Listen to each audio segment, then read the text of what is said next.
channel Tedia. Nah, di video kali ini saya akan membahas cara hitung gross up PPh, baik PPh 21 non-employee, kemudian PPh 23, 4 ayat 2, dan juga PPh 26. Disimak ya. Nah, rumusnya ini berlaku untuk semua pajak penghasilan ya, yaitu dasar pengenaan pajak dibagi dengan 100% dikurangi dengan tarif pajak, dan tarif pajak ini disesuaikan dengan aturan yang berlaku ya, dan secara tidak langsung dengan gross up ini pajak ditanggung oleh pemotong. Nah, yang pertama kita akan bahas PPh 21 untuk yang ber-NPWP. Contoh soalnya, PT ABC membayar jasa servis AC kepada Pak Abdul sebesar 750.000 untuk cleaning 10 unit AC. Nah, Pak Abdul ini tidak mau dipotong pajak dan meminta untuk dibayarkan net senilai 750.000, dan Pak Abdul ini mempunyai NPWP. Cara hitungnya yaitu 750.000 ini yang kita bayarkan dibagi dengan 100% dikurangi dengan 2,5%. Ini tarif pajak PPh 21 untuk yang ber-NPWP ya. Nah, ini harus dibedakan antara yang employee dan juga non-employee. Nah, kalau 2,5% ini seperti jasa profesi ya, 50% dikali dengan 5%, jadi akan dikurangi 2,5%, dan nilainya 769.231.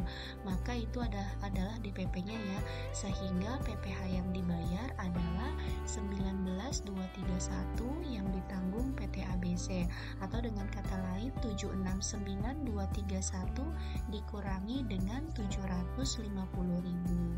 Nah, jelas ya.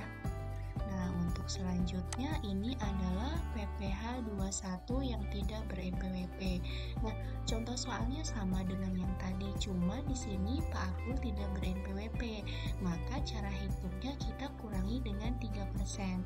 Kenapa 3%? Karena jika tidak ber-NPWP itu akan dikenakan tarif kenaikan 20%. Jadi nilainya DPP-nya menjadi 773.196, sehingga PPh yang dibayarnya senilai 23.196 yang ditanggung oleh PT ABC.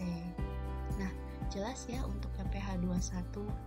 Nah, untuk selanjutnya adalah PPh 23.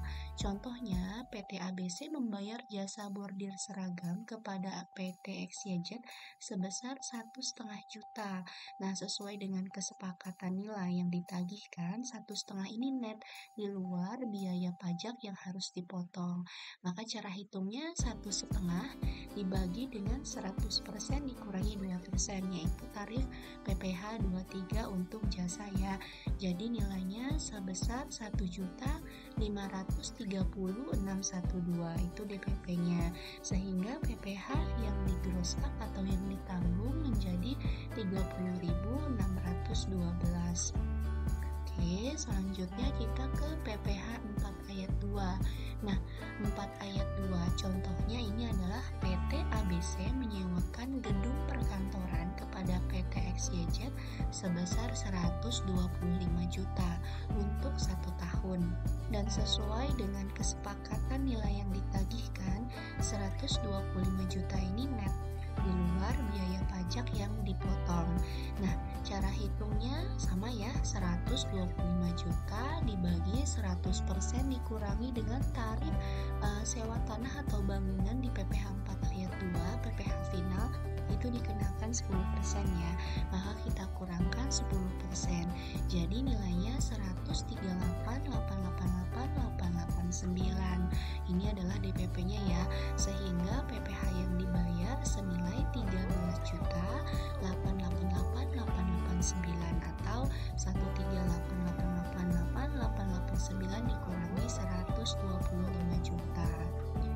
Dan yang terakhir ini PPh 26 ya. Misalnya PT ABC ini memasang iklan di Facebook dan top up saldo akun Facebook senilai 2 juta untuk keperluan marketing and advertising. tracing. Nah, cara hitungnya 2 juta dibagi dengan 100% dikurangi 20%, karena tarif untuk PPh 26 20% ya, kecuali memang ada tax treaty. Nah, ini sehingga perhitungannya menjadi 2,5 juta, dan 2,5 juta ini maka PPh yang harus disetor adalah 500.000. Dan perlu diingat juga ya teman-teman, untuk JKP luar negeri ini juga kita perlu membayar PPN, dibayar sendiri 11% dan bisa dikreditkan sebagai pajak masukan. Nah, selesai. Sekian ya untuk perhitungan pajak gross up-nya. Jika ada pertanyaan boleh tanya ya di kolom komentar. Terima kasih. Assalamualaikum warahmatullahi wabarakatuh.